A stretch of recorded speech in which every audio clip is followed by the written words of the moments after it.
Abra sua Bíblia comigo em Atos, capítulo de número 20. Irmão, não dá para abrir nem um pouquinho o retorno aqui? Não tem nada aqui de retorno, está fechado. Atos, capítulo de número 20. Começou a chegar. Atos, capítulo de número 20. Nós vamos ler o verso 7.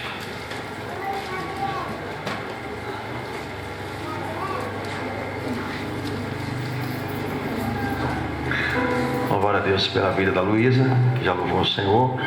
Hoje nós estamos só a metade da família aqui, né? A Jaciana não deu para vir, está lá com o Guilherme, mas nós estamos aqui e eu estou feliz por estar com a Luísa aqui. Atos capítulo 20, verso de número 7. Toda alma deve achou, diga amém. Amém. No primeiro dia da semana, nos reunimos com a finalidade de partir o pão. Paulo pregou ao povo, ou estendeu o seu discurso, planejando seguir viagem no dia seguinte. Ainda falou-lhes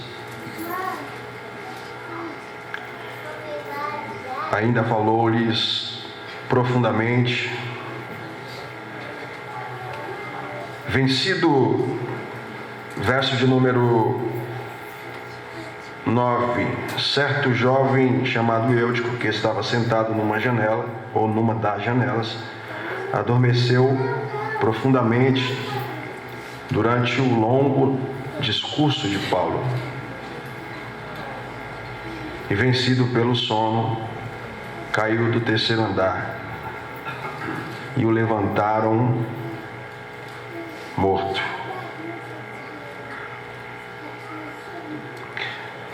Versos de número 11. Em seguida, subindo novamente, partiu o pão e comeu. Depois continuou a pregar até o alvorecer, quando saiu para continuar a sua jornada. Verso 12, encerramos. E conduziram vivo o rapaz, e sentiram-se extremamente consolados. Amém.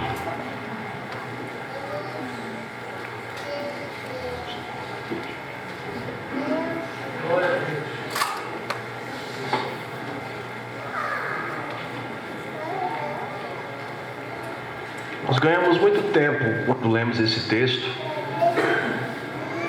porque não é um texto nem desconhecido, nem de difícil compreensão.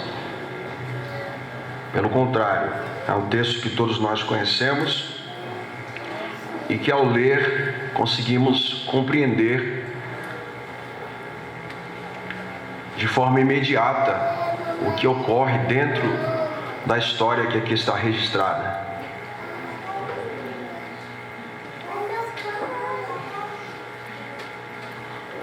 Então ganhamos tempo e aproveitamos os minutos que temos para estudarmos aqui a palavra do Senhor e orarmos juntos.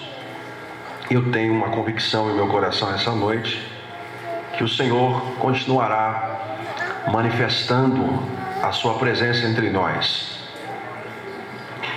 Eu tenho em meu coração essa noite que Deus irá manifestar de duas maneiras ainda a sua presença entre nós neste culto. Já vos falo quais são essas duas maneiras, à medida que o Senhor assim anuir o que está em meu coração. Mas só a título de nós nos encaixarmos dentro desse cenário, de forma muito simples, é preciso entender que a vinda ou a estada de Paulo é exatamente na cidade grega chamada Troades. Paulo não está nessa cidade sozinho, ele está acompanhado de mais de 5 dos seus colaboradores imediatos, entre eles Timóteo, Gaio e mais alguns. Ele está encerrando as suas viagens missionárias e na verdade, este é o retorno da sua terceira viagem missionária. Paulo está voltando rumo a Jerusalém, mas antes ele faz uma parada na cidade de Troades. E antes do capítulo 20 e de Paulo passar em Troades, a Bíblia diz que Paulo já havia estado ali nada mais, nada menos que 10 anos antes do que o cenário aqui no capítulo 20. Primeira vez que Paulo esteve nessa cidade foi pregando o Evangelho, foi ganhando vidas a Jesus, e essa incursão missionária de Paulo resultou em uma igreja que cresceu, que se fortaleceu, mas se fortaleceu tanto que 10 anos depois nós estamos vendo Paulo na sua terceira viagem, concluindo o seu ministério. Ele retorna para Jerusalém, mas antes ele passa em Troades. Ali ele é recebido pelos irmãos com muita alegria, é o missionário fundador da igreja, então ele é recebido com respeito, com alegria. Os irmãos param para ouvi-lo. Ele vai ficar 7 dias em Troades antes de continuar a sua jornada, mas ele não está ali a descanso, ele não está ali de férias. 7 dias de estadia, reunindo-se, fortalecendo os irmãos, e por fim, no domingo, o dia que antecedia a sua partida, para que voltasse a Jerusalém, nunca mais voltasse ali, Paulo pede aos seus colaboradores, os seus companheiros, os seus obreiros, que preparem uma reunião de culto. Nós costumamos dizer que essa reunião é especial, embora todo culto seja especial. Não existe culto que não seja especial. Mas o culto que Paulo vai celebrar, ele tem um quê de solenidade, porque tratava-se do partir do pão. Era o culto da ceia. E é nesse cenário, dentro da casa de um dos membros daquela igreja em Troades, que Paulo se reúne. As casas eram meio que edifícios, elas não eram térreas. Então, no andar superior, seja o segundo ou o terceiro, que era comum as casas terem 3 andares, e quando assim reservava-se o andar de cima, o terceiro ou o segundo, para construir-se um salão, um lugar para se fazer esses determinados eventos. Você conhece, era o cenáculo. A maioria das casas tinha esse ambiente propício para esses tipos de reuniões, era o cenáculo. Então, no cenáculo desta casa, de um dos membros daquela igreja que Paulo havia fundado 10 anos, vai ocorrer uma solenidade. E eu começo a aprender com vocês. Tem alguns detalhes que me chamam a atenção no desenvolver deste trabalho aqui neste cenáculo, em Troades. Existe aqui alguns pontos a se destacarem para nós seguirmos e já orarmos. O verso 7 diz que neste ambiente, no cenáculo onde a igreja de Troades se reúne, eles não se reúnem sem sentido, sem propósito. Há um propósito específico, há uma direção, uma realização clara a ser feita nessa reunião que antecede a partida de Paulo. E é Lucas, na verdade, que descreve, porque foi Lucas que escreveu o livro de Atos, o evangelista. É ele que descreve qual é o propósito dessa reunião. Preste atenção. Há um ajuntamento, o ajuntamento da igreja, de Paulo, o missionário fundador da igreja, os seus cooperadores, o dono da casa. Eles sobem para o cenáculo. A Bíblia é categórica em dizer que essa casa, esse cenáculo fica do 3º andar. Logo nós temos uma casa de 3 andares, onde funcionava a igreja em Troades. Então eles preparam esse ambiente e eles vão realizar este trabalho. E o propósito específico dessa reunião é revelado no verso de número 7. A minha tradução é a King James atualizada. Ela usa a expressão finalidade no verso 7. Na sua tradução pode estar com um propósito. Então eles se reúnem com a finalidade, com o propósito de partir o pão.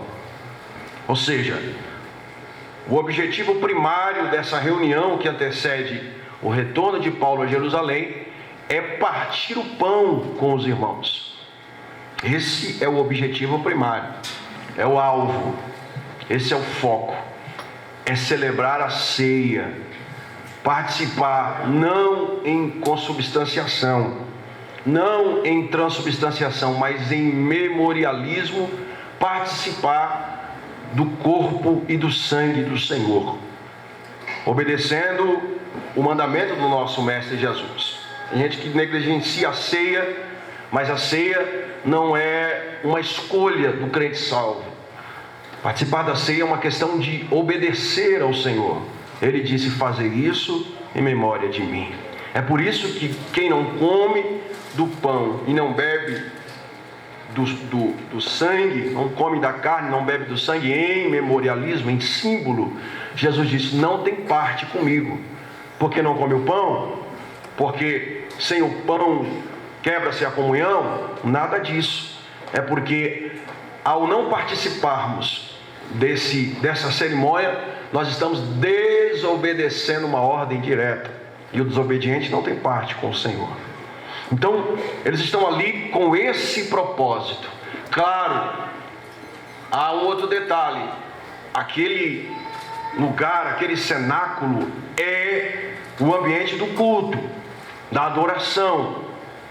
Nós sabemos, o lugar mais alto da casa, no 3º pavimento, né? Indicação de como tem que ser o culto, de como, da mesma forma em que Jesus ordenou que Pedro afastasse o barco da terra para ele poder operar, também o culto não pode ocorrer em outro nível, a não ser nesse nível alto, em um lugar acima. Foi Paulo, o mesmo Paulo que escreveu aos Efésios, dizendo que quando nós adoramos a Deus, nós somos abençoados nas regiões celestiais. Então, o culto é um lugar alto, porque no meio do culto o Senhor se revela. O culto é um lugar alto, não em alusão à geografia, não em alusão ao prédio de forma literal, como ocorreu em Troades. Mas a Bíblia, ela tem esse poder, essa linguagem, né, que transcende o que está escrito, literal. E a lição é: o culto, ele ocorre sempre em um nível acima, mas esse nível só é atingido quando Deus, para quem nós oferecemos o culto, recebe o culto que está sendo dado a Ele. Esse nível só se ultrapassa quando Deus aceita, quando Deus recebe. E eles estão ali, nesse ambiente de culto, nesse ambiente de adoração. É claro, há louvores, há adoração, há sim ali testemunhos. A igreja entrou, cresceu, há coinonia entre eles, há comunhão entre eles. É impossível adorar a Deus sem comunhão. Nós precisamos de comunhão, e é por isso que a Almadep está aqui reunindo-se. É por isso que há a deflagração desses eventos, para nós estarmos juntos, porque não dá para adorar a Deus sem comunhão. Precisamos dessa interação. Somos seres humanos, e o ser humano é gregário, ele precisa dos relacionamentos interpessoais, precisam um do outro, e a adoração não se faz no individual, se faz de forma coletiva. Mesmo quando você tem algo específico para dar para Deus, a adoração tem um poder tão forte de nos conectar, que quando é algo tão pessoal para que Ele receba, isso tem que tomar um ambiente. É como o perfume que aquela mulher derramou nos pés de Jesus. Era pessoal, era dela, mas quando ela conseguiu alcançar os pés dele, a casa toda foi coberta pela adoração. Então veja, esse é sim um ambiente de culto, é um ambiente de adoração. Mas perceba no verso 7 que o propósito primário dessa reunião, de forma específica, não era os louvores. O propósito primário não era os testemunhos. O propósito, a finalidade daquela reunião era partir o pão, participar da ceia. Mas o verso 7 diz que mesmo que aquela reunião tendo esse propósito, Paulo, que estava presente, aproveitou a oportunidade. Não era o propósito, mas ele aproveitou a oportunidade para falar aos irmãos, para ministrar a palavra do Senhor aos irmãos. E olha que Paulo estava para partir cedo, continuar a sua jornada, mas mesmo não sendo este o propósito da reunião, o propósito era celebrar a ceia, participar do pão e ir embora. Uma vez participando do pão, o propósito estaria cumprido, porque essa era a finalidade. Mas Paulo, quando vê aquele ajuntamento, ele aproveita para ministrar a palavra. E não está preocupado com o horário da viagem dele, ele vai aproveitar para ministrar a palavra de Deus. Nesse ambiente de culto, o texto diz, no verso de número 9, que então, naquele terceiro piso, naquele terceiro andar, aonde Paulo se reuniu com a igreja e com seus cooperadores com o propósito de partir o pão, mas ele aproveita para ministrar a palavra. Entre aqueles que estavam naquela reunião, destaca-se um moço, verso de número 9, um jovem chamado Eutico. Jovem aqui indica alguém de 13 a 17 anos, era um moço. E a sua tradução, se for a mais convencional, vai dizer que ele se assenta numa janela. A minha tradução diz que naquela reunião ele se assenta em uma das janelas. Logo a gente pode perceber, pensarmos que, tratando-se de um cenáculo, de um salão, com certeza não havia só uma janela, não era arca, né? Tinha só uma janela, era uma casa. Então havia algumas janelas por aí, mas esse moço resolve ocupar uma daquelas janelas que ladeavam aquele cômodo. E o texto diz que, sem ir direto ao propósito, que era partir o pão, Paulo inicia um ensino, inicia a pregação, e ele estende essa pregação. Alguns estudiosos dizem que a pregação para o judeu costumava começar às 18 horas.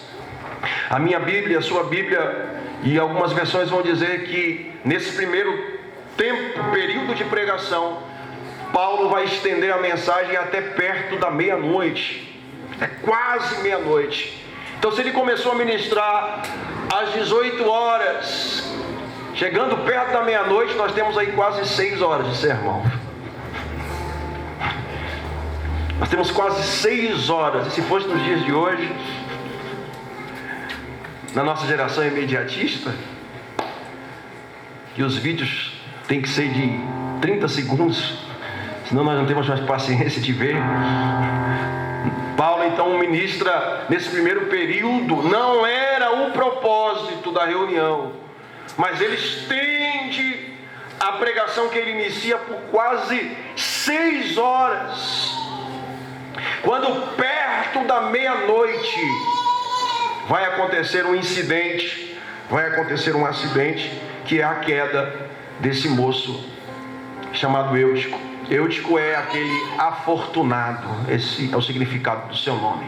Esse detalhe de perto da meia-noite é importantíssimo, porque perto da meia-noite parece ser o final de um ciclo, mas perto da meia-noite é um tempo de oportunidade. Preste atenção, perto da meia-noite é um tempo de conversão. Perto da meia-noite é um tempo oportuno para o retorno, é um tempo oportuno para o despertamento.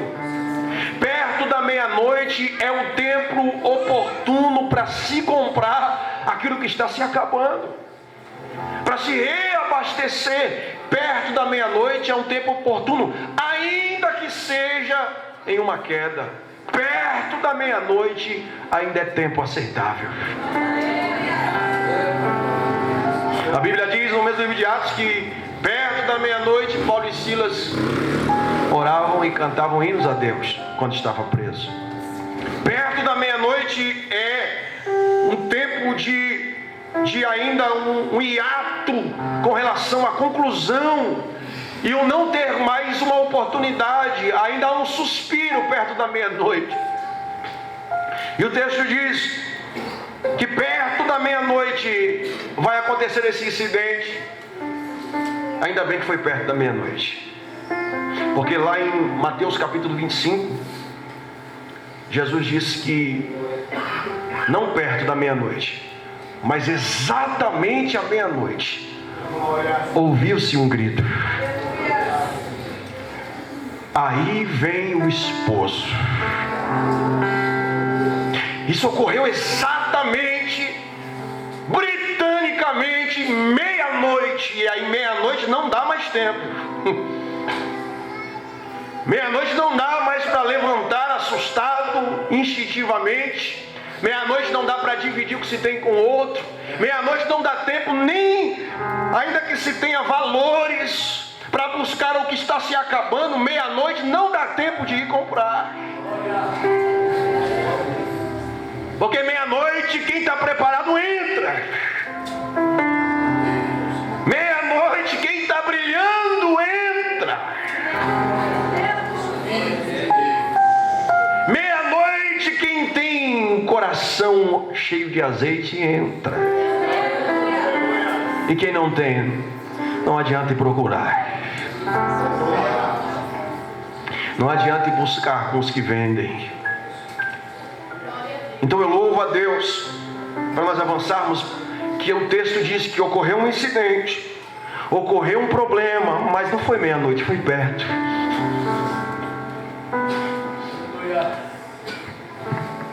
Perto da meia-noite ainda dá para resolver as coisas.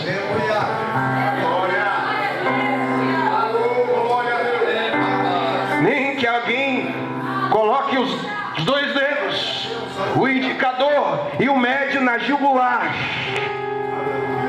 Nem que alguém observe o movimento do tórax. Nem que alguém procure a radial, a braquial. Nem que alguém tente ver algum sinal que ainda há vida no incidente que aconteceu com alguém. E alguém diga, não tem vida, acabou. Se aconteceu perto da meia-noite, ainda tem jeito.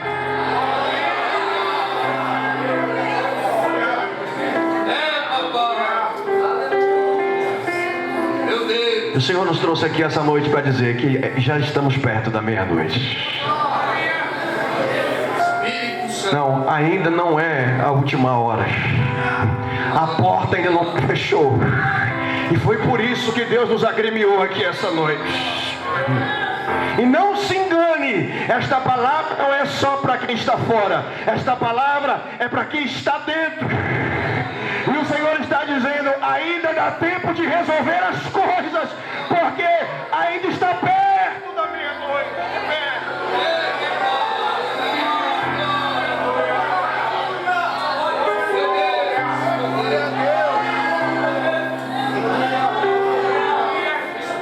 Eu fico me perguntando, e eu não posso me ater às explicações do texto, mas vamos logo às revelações para nós orarmos. Eu fico me perguntando como é que num ambiente totalmente preparado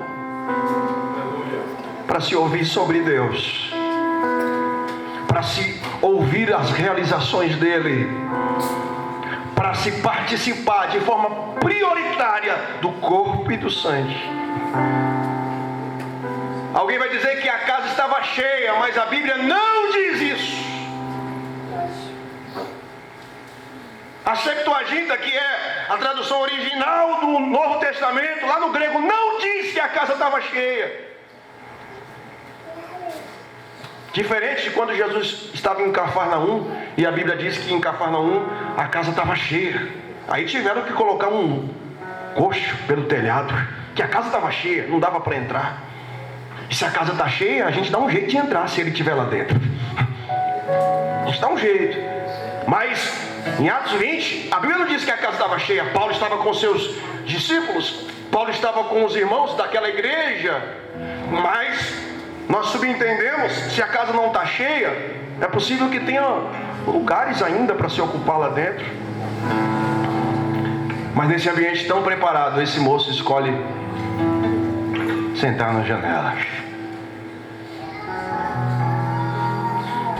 Ele escolhe sentar na janela. E a janela é perigosa. Ela é nociva. Ela é perniciosa para nós. Porque o que a nossa geração precisa é resgatar o foco. Eu vou reiterar isso.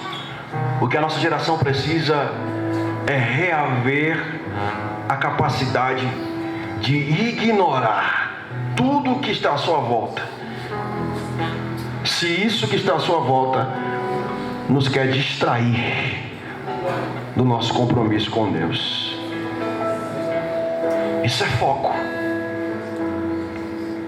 Em psicologia, foco é a capacidade mental de desprezar qualquer coisa que está ao seu redor e mirar unicamente no seu objetivo, no que está à sua frente, no que está no seu coração. Isso é foco. E a nossa geração precisa entender que é tempo de resgatar o foco.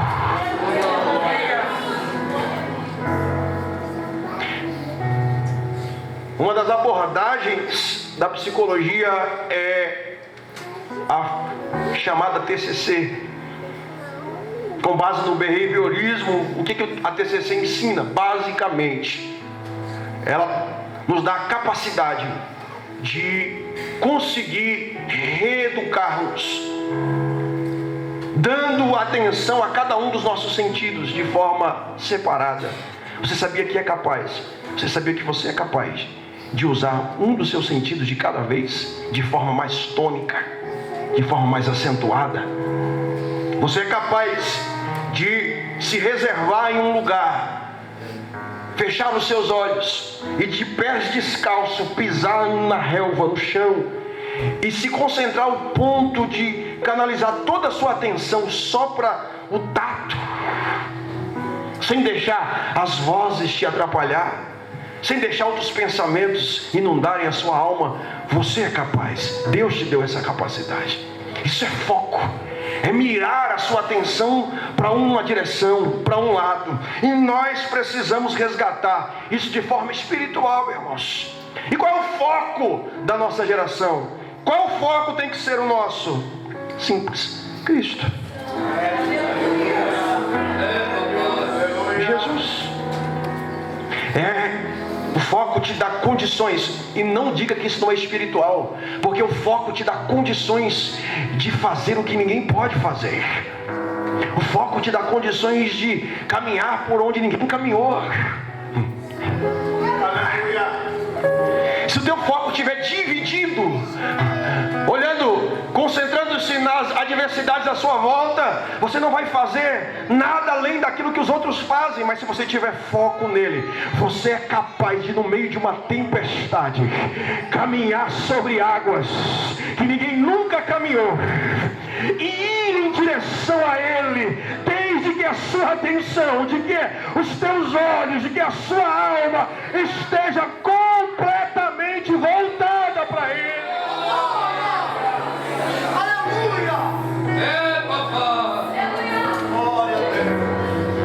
Mas a janela é perigosa porque ela duplica, ela confunde.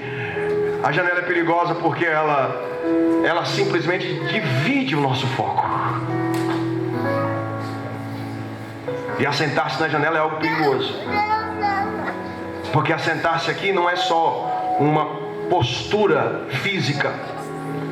Assentar-se aqui não é só uma postura de ergonomia. Dobrar-se não é. Assentar-se aqui, para nós adiantarmos, é de fato tomar um posicionamento em relação a alguma coisa. Quando o Eutico se assenta, é a indicação de tomar uma postura.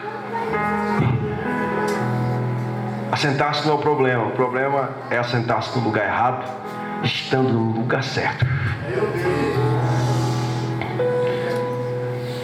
É tomar a postura errada, estando no lugar certo. Isso é coisa da sua cabeça, não é? Olha a postura de quem se assenta.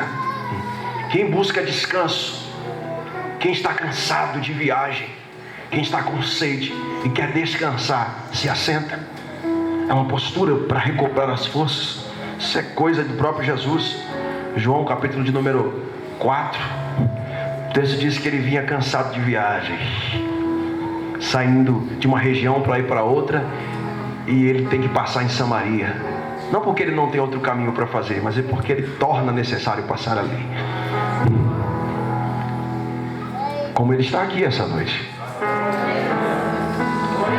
Mas para nós adiantarmos, e o texto diz que cansado, é assim que diz o texto, e Jesus, cansado da viagem, assentou-se à beira do poço.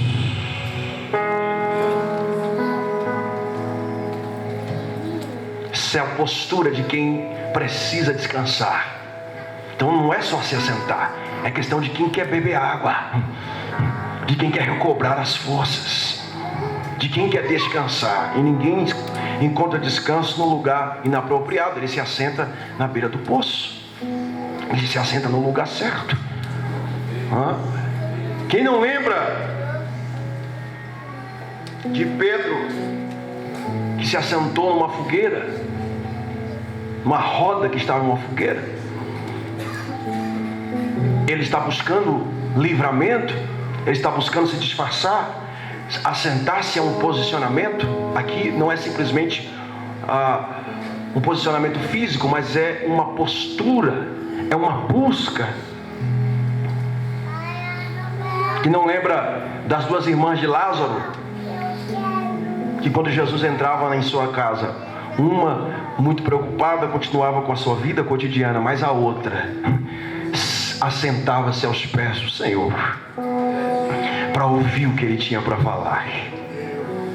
Isso não é simplesmente uma questão física, é um posicionamento, se assentar. Quem não lembra de João capítulo 12, quando Jesus está na casa do mesmo Lázaro, uma vez ressuscitado? Dobre a sua atenção. E ali à mesa está Lázaro, está os amigos de Betânia, e vem gente de fora também para se assentar à mesa, para ver o milagre que Jesus tinha feito. E o texto diz que eles estão assentados à mesa. Não é simplesmente para comer, isso é relacionamento. É para desfrutarem do momento e da realização que foi feita. Então assentar-se não é só uma postura, mas é se relacionar. É por isso que no Salmo 1 o salmista disse: bem-aventurado o homem que não anda segundo o conselho dos ímpios, não se detém no caminho dos pecadores, e não se assenta na roda dos escarnecedores. Relacionamento. Então, assentar-se aqui não é só uma condição física, mas é o símbolo, é a indicação de uma postura de vida, de uma ação continuada com relação ao seu caráter, ao que se quer, a sua decisão. E Eutico, no lugar do culto, se assentou numa janela, não para descansar, não por uma questão física, mas porque ao mesmo tempo que ele está naquele ambiente de culto, ele não quer perder o que está lá fora. É um posicionamento complexo, porque ele está em um lugar que divide o seu foco, que divide a sua atenção. E se eu pudesse dar um nome, e vou fazê-lo a essa janela, essa noite, para nós já caminharmos para a oração, eu chamaria da janela do relativismo. Porque nela continua se ouvindo o que está se falando do lado de dentro, mas ao mesmo tempo se ouve uma voz de fora.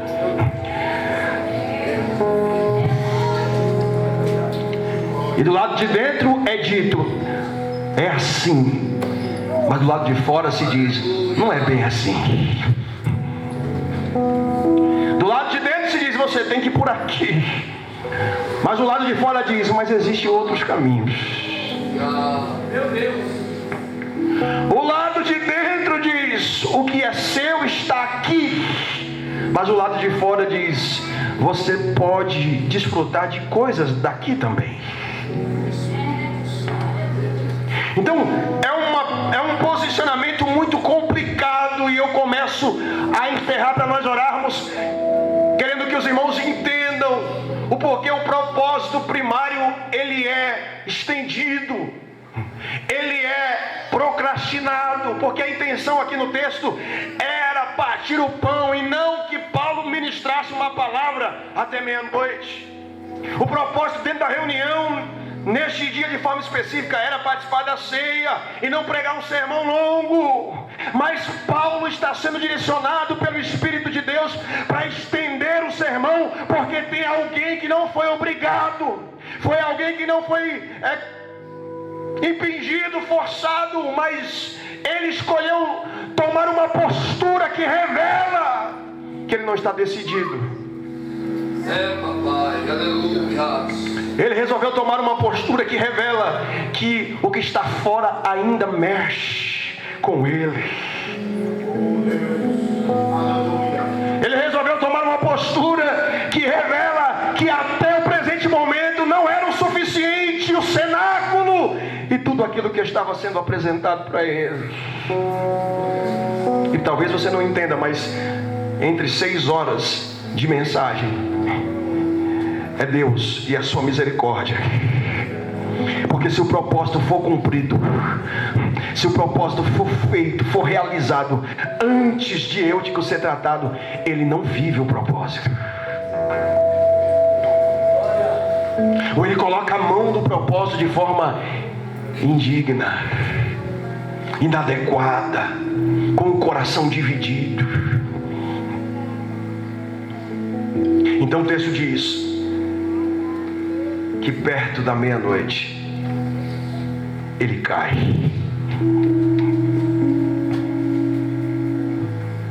Ele cai do 3º andar,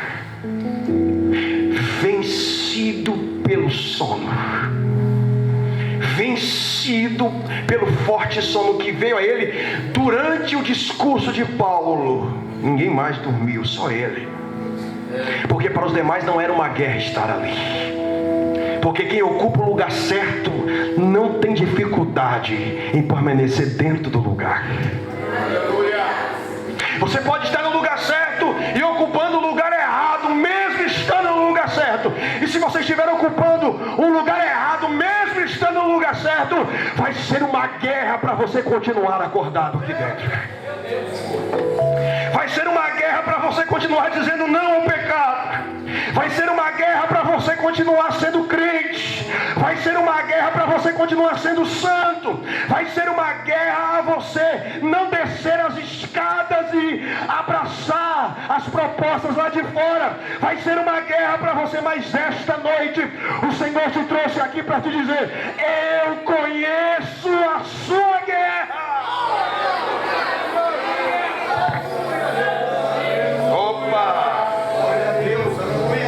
Eu estou sentindo a presença dele aqui. Eu sei que você já louvou o nome dele, mas ele está dizendo: eu conheço a sua guerra.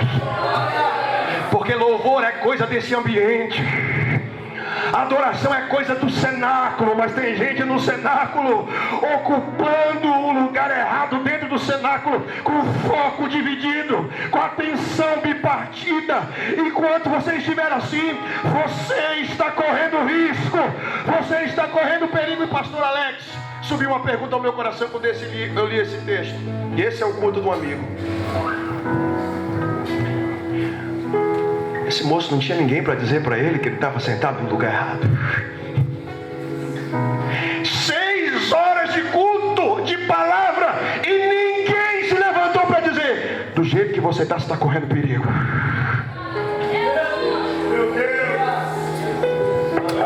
Mas se eu falar, ele não vai gostar, pastor. Não é questão de gostar, é questão de colocar o dedo e dizer: se você continuar aqui e lá, você não está nem aqui nem lá, você não está em lugar nenhum. É colocar a mão e dizer para ele: você quer um verdadeiro amigo? O amigo de verdade diz: sai daí, porque você está correndo perigo.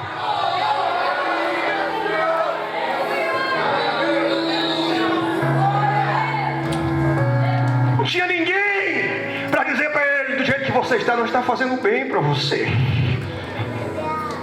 Do jeito que você está, as coisas que você está fazendo, os lugares que você está frequentando, tudo bem, um dia de culto no cenáculo você está aqui, mas o convite do lado de fora já está na sua agenda.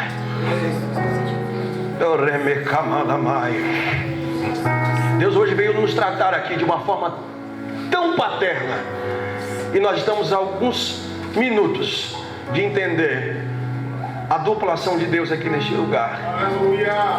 O convite já está na sua agenda, e o problema de ter o foco dividido é que você não sabe de fato de onde você é. Aleluia. É que você não sabe de fato se o que é para você está aqui ou está do lado de fora.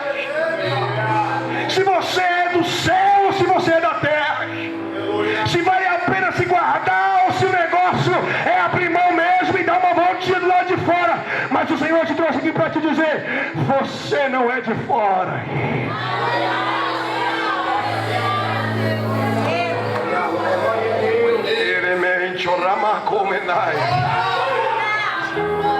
Você é de dentro. Você é filho do cenáculo. Não foi Paulo que te ganhou, foi o próprio Jesus. Ele está dizendo aqui: Paulo teve que estender o sermão por 6 horas para começar a revelar a situação de alguém que precisa, que foi chamado para viver o propósito.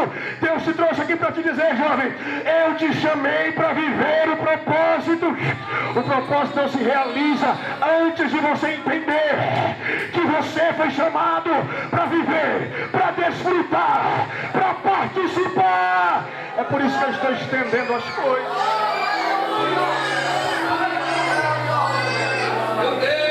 Ele está procrastinando o tempo. Há um propósito nessa reunião. Eu estou falando para alguém aqui essa noite.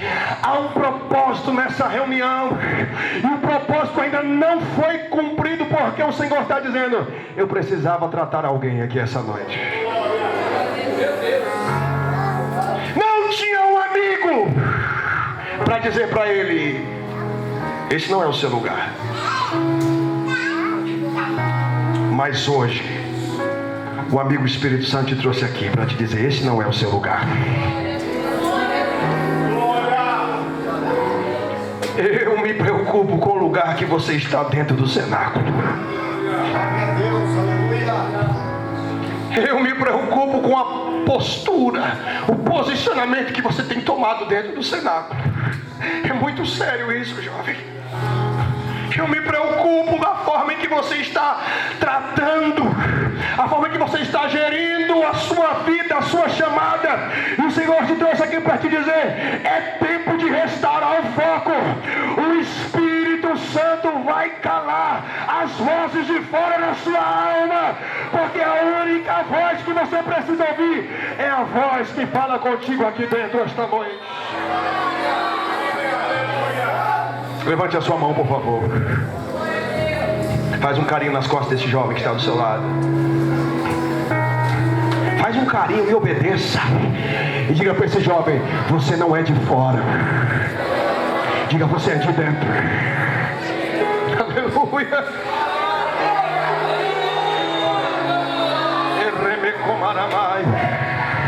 Você não é do mundo, você é do céu. Não aceite a proposta lá de fora. Eles fazem, você não. Eles fazem, a gente não. Eles caem, nós ficamos de pé. Eles pecam, nós resistimos o pecado e a graça nos alcança.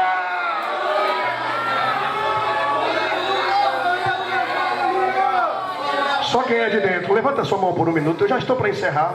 Adore ao Senhor por um minuto. Eu estou sentindo o meu amigo Espírito Santo aqui. E a primeira ação de Deus essa noite para essa juventude é que entre alguns que estão aqui, o Senhor está dizendo: eu vi a sua iminente queda. Eu vi o seu despencar. Eu vi você sendo vencido pelo cansaço, porque estar entre dois mundos é cansativo demais. Estar entre duas propostas é cansativo demais. Estar entre pessoas que não temem a Deus é cansativo demais. Naquela faculdade é difícil demais.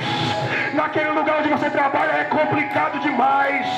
Mas o Senhor trouxe aqui para te dizer: eu vou te socorrer antes que você caia, antes que você despenque. Eu vim como amigo dizer para você: desce dessa janela. Olha para dentro. Levanta a sua mão, estou sentindo a presença dele aqui. Olha para dentro, dentro tem unção para você. Olha para dentro, dentro tem dons espirituais para você. Olha para dentro, dentro tem renovo para a tua vida esta noite. Olha para dentro, dentro tem alegria para o teu coração. Olha para dentro esta noite e veja o que o Senhor tem para você. Levante a sua voz por um minuto e receba o que o Senhor tem para você. Deus é o nosso socorro e fortaleza.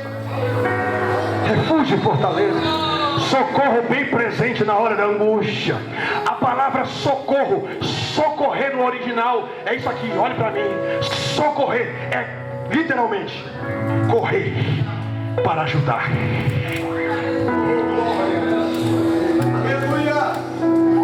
É disparar, é correr para segurar.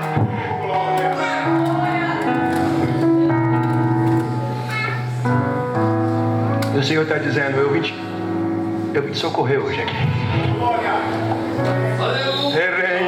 Olha aí, pastor Alex. O meu amigo Espírito Santo está me dizendo que essa noite é noite de socorro para jovens. Feche os seus olhos por um minuto. O Senhor está dizendo: eu vim correndo para te segurar. Eu vim correndo porque o teu amigo sou eu. Porque o teu amigo sou eu. Ele está dizendo: eu vim correndo hoje. Eu vim mais rápido que a velocidade da luz. Eu quebrei a barreira do som. Eu quebrei a barreira da luz para hoje te socorrer. Não haverá queda, porque esta noite é noite de livramento.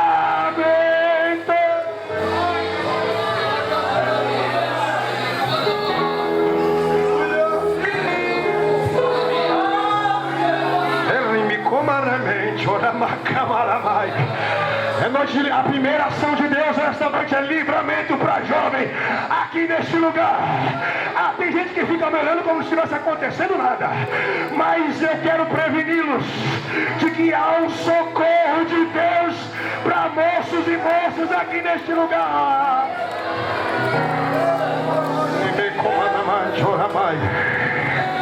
Foco. Primeira ação de Deus é livramento. Ele está ajustando o foco. E o que você talvez não saiba é que foco vem do latim focus. E é a mesma palavra, foco é a mesma palavra para fogo. Aleluia!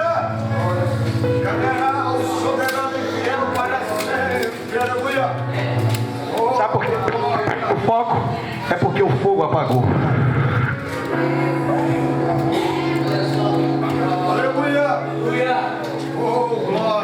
Mas o Senhor está me dizendo: eu estou reacendendo o foco.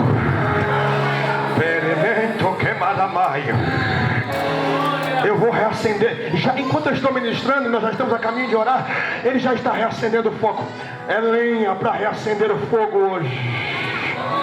O Senhor está ajustando o seu foco. As propostas vão continuar, as vozes vão continuar, mas o Senhor está dizendo: o amigo veio correndo para te dizer: desce da janela, desce da janela, desce da janela. Paulo está pregando: desce da janela, tudo está preparado aqui dentro, o pão vai ser partido.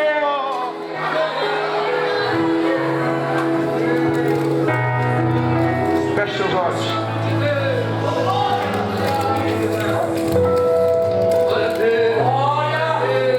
Pai, me aceita mesmo assim.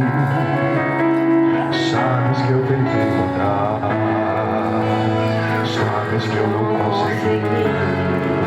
Por mim mesmo,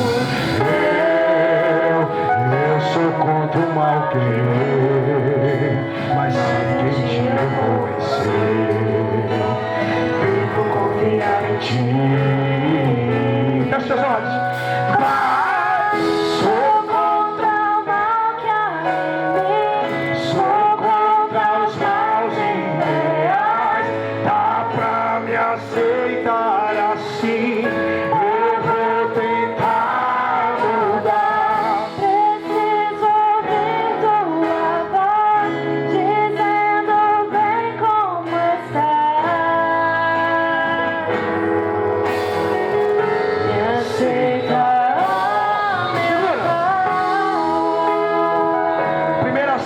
Essa noite é socorrer alguns que não vão cair.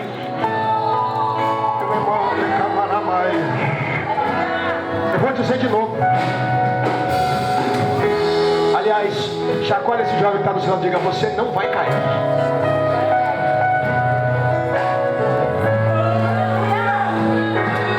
Consegue dar um tapa na mão do seu amigo e dizer: você não vai cair.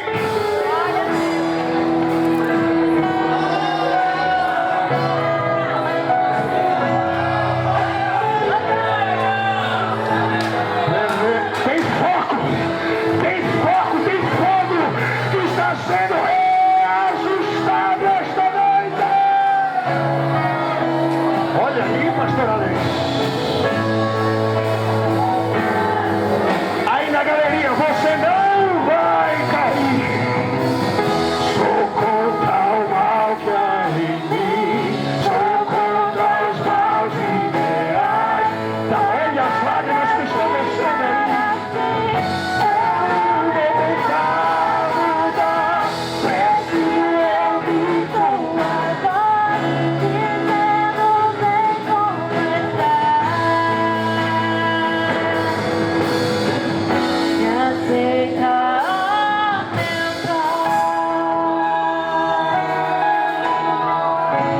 Essa é a primeira ação de Deus, evitar que alguns caiam, mas o último caiu. Ele caiu porque faltou um amigo, e o Senhor trouxe alguém aqui para dizer: eu sei, na hora que você mais procurou, faltou um amigo. Eu sei que se alguém tivesse segurado na sua mão, te mandado uma mensagem naquele dia, se alguém tivesse orado com você, você não teria despencado. Mas a mensagem hoje não é só para quem não vai cair, a mensagem é para quem também caiu. Porque o que alguém não pôde fazer por você e você caiu, Ele e só Ele que pode levantar aqueles que caíram, Ele está aqui para fazer por você.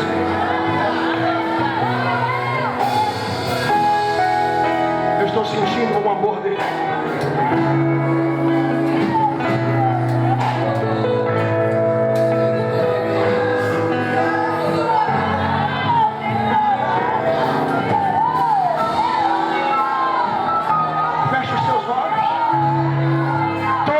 Passaram por essa porta estão passíveis da presença dele que está aqui.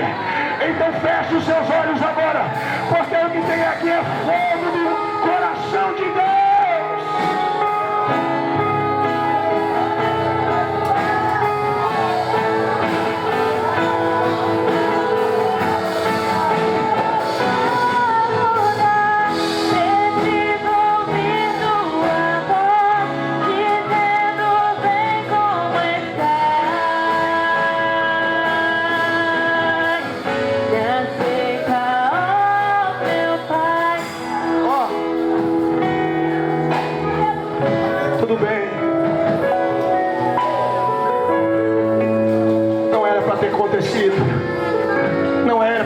está como está.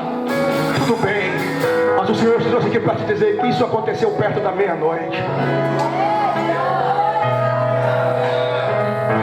E perto da meia-noite ainda dá tempo. Paulo para de pregar, porque ainda dá tempo. Ele desce do terceiro andar. Oh meu Deus, ele é o tipo de Cristo que desceu do terceiro céu. Ele passa pelo segundo, passa pelo primeiro, ele vai lá fora. E o texto diz que levantaram ele morto, porque ele caiu e morreu.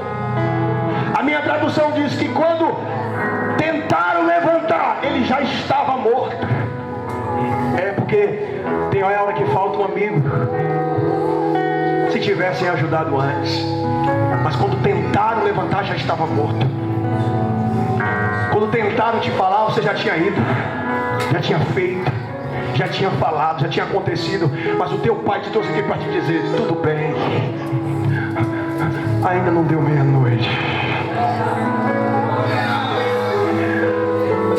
E quem está dizendo que não tem mais jeito para você vai se surpreender, porque hoje o Paulo que prega é o mesmo que desce para abraçar.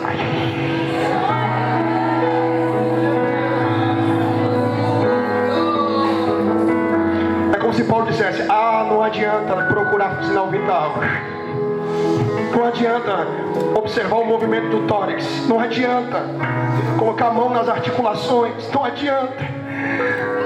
Esse caso, você não ajudou na hora que era para ajudar? Agora, não adianta procurar pontos. Agora, é só abraçar.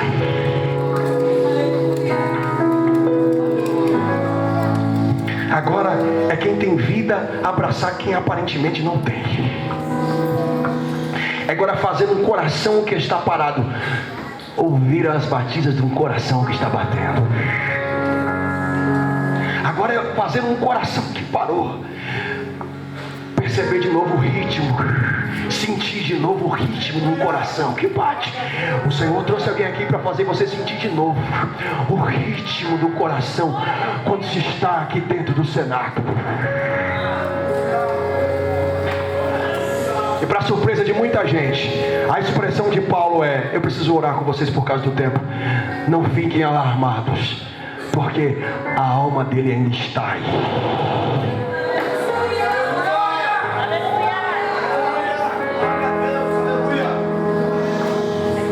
Caiu, mas está vivo. Por quê? Porque foi perto da meia-noite. Eu vou encerrar para a gente orar.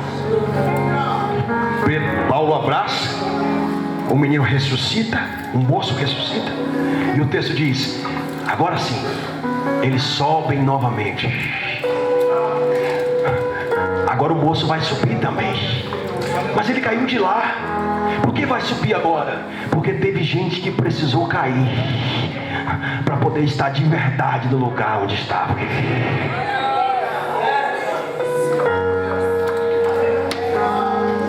Não é para a sua destruição. É porque o Senhor sabe que você ia chegar aqui com saudade. O lado de fora está te causando saudade. E hoje o Senhor está dizendo: foi tudo antes do propósito, para que você hoje volte, porque o propósito está prestes a se cumprir. Antes do pão ser partido, o moço recebe vida novamente. O Senhor está dizendo: sabe por quê? A mensagem se estendeu.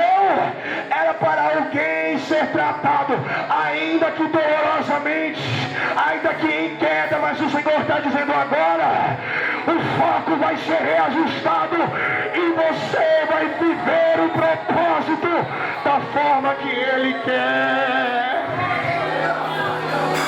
Fica de pé comigo, por favor. Fica de pé.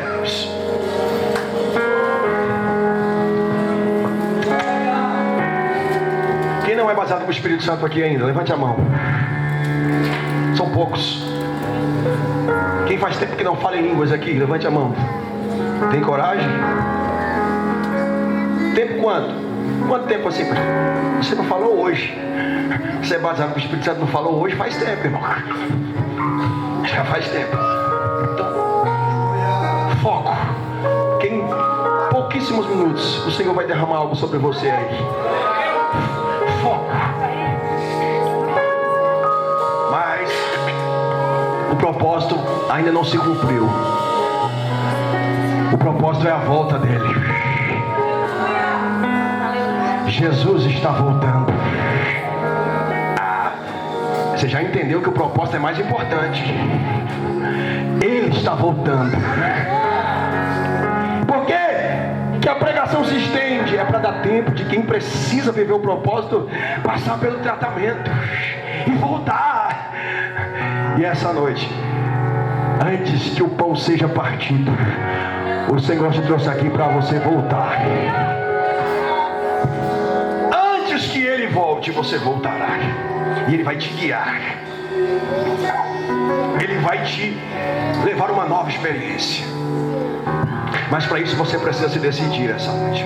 Eu quero, em pouquíssimos minutos, receber aqui à frente aqueles que querem voltar para Jesus esta noite.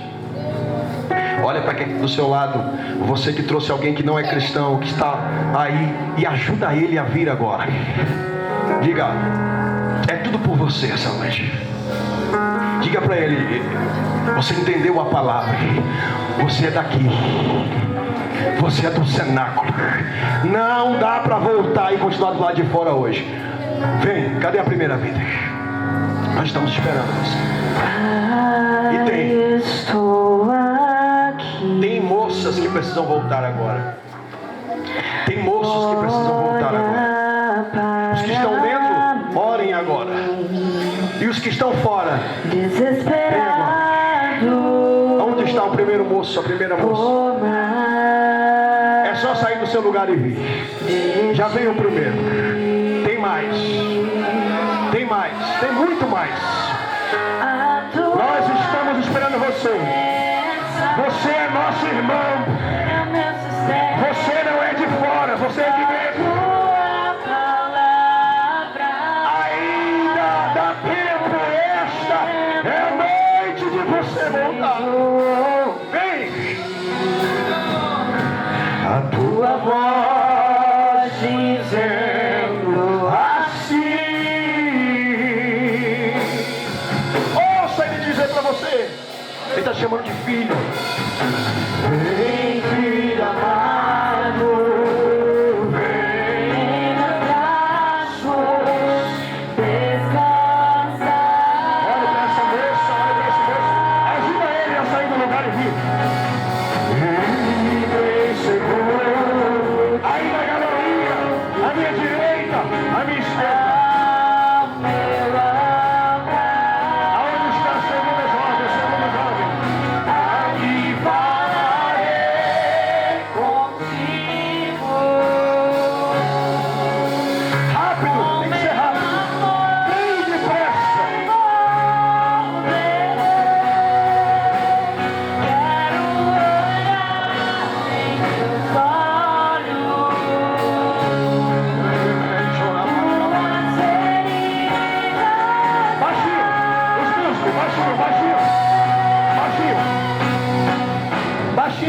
Continua mais baixinho. Feche os seus olhos.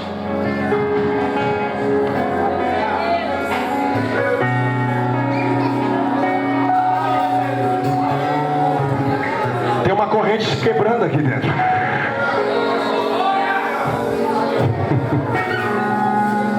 Tem mais.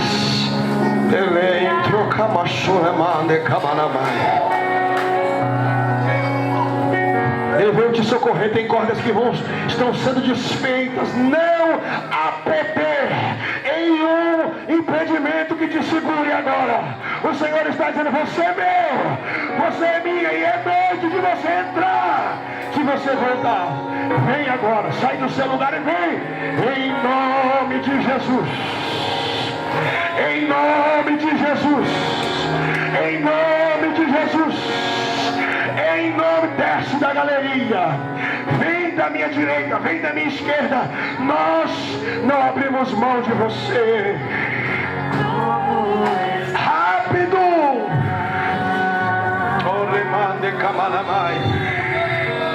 Vem agora.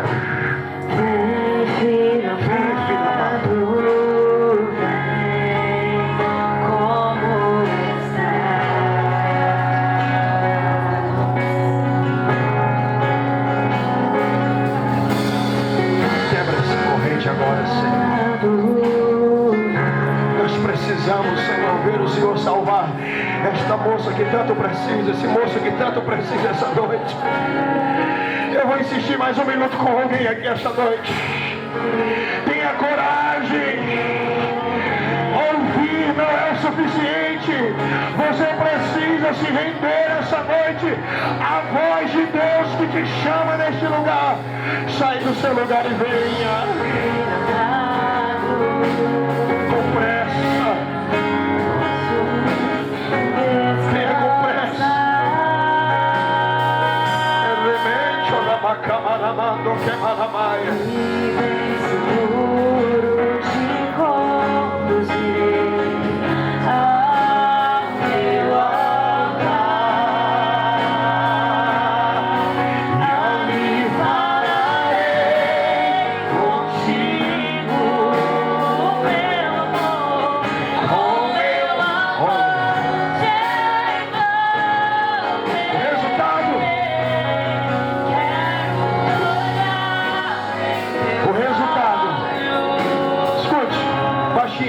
O resultado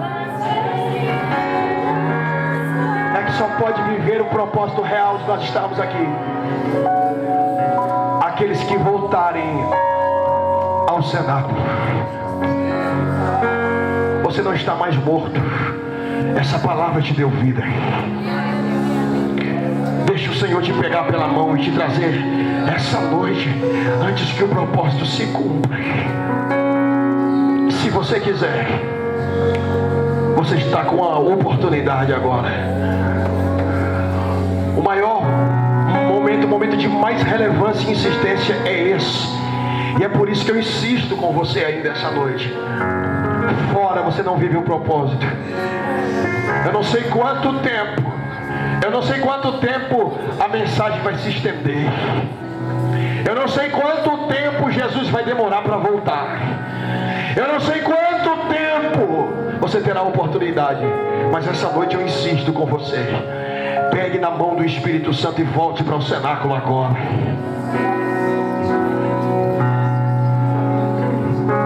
Tem mais alguém que quer voltar?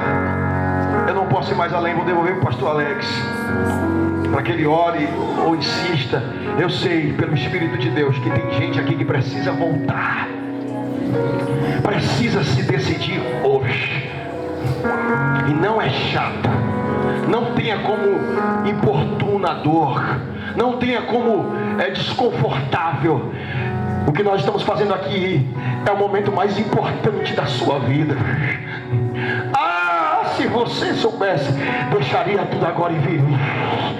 E voltaria aos pés do Senhor. Deixa a vergonha, deixa a tristeza. Você não veio aqui só participar do culto do amigo. Você veio aqui porque Ele quer ressuscitar você esta noite. Aproveita esta oportunidade. Não volta para casa do jeito que você está. Vem agora. Que prisão é essa? Que batalha é essa? Que corrente é essa que está aqui? Mas eu insisto com alguém aqui esta noite. Ele está dizendo, é por amor a você. É por amor à sua vida. Vem agora. Vem agora.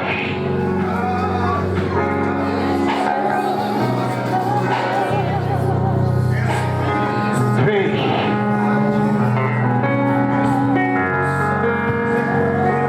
Nós estamos esperando você. Nós estamos esperando você, moça. Nós estamos esperando você, moça.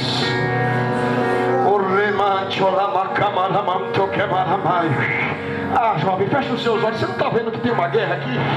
Fecha os seus olhos agora. Ore só mais um minuto comigo.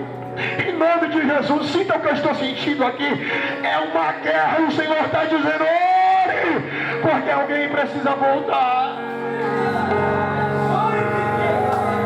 Vem agora. Vem agora.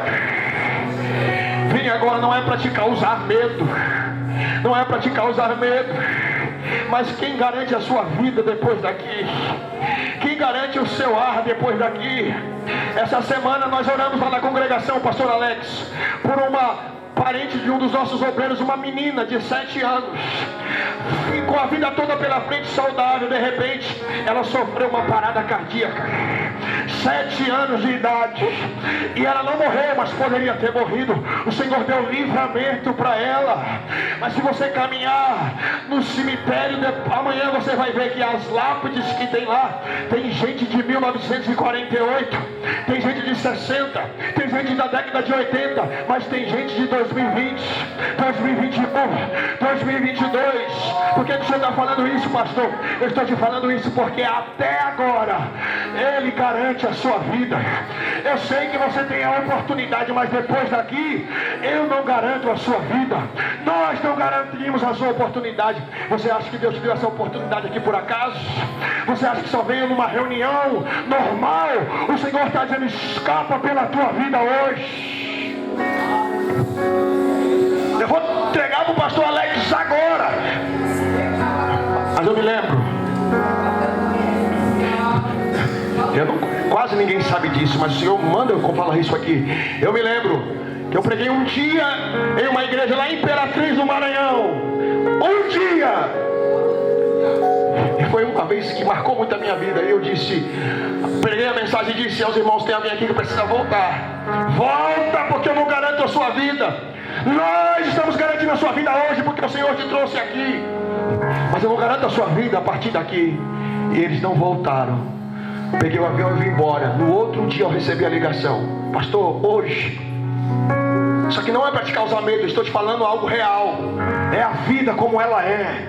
No outro dia eu recebi a ligação: pastor, em frente à igreja hoje, no horário do ensaio, um carro perdeu o controle. E entre os mortos tem 5 pessoas.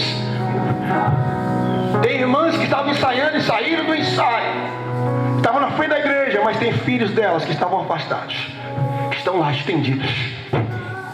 E eu chorei muito naquele dia, porque quando o Senhor diz: a sua oportunidade é hoje, não é brincadeira, não é para pensar no que você vai deixar lá fora. O seu lugar é aqui dentro. Mas que o Senhor te guarde, que o Senhor te livre, que em Brás Cubas nós só possamos ouvir notícias boas nos próximos dias. Que o Senhor te dê uma outra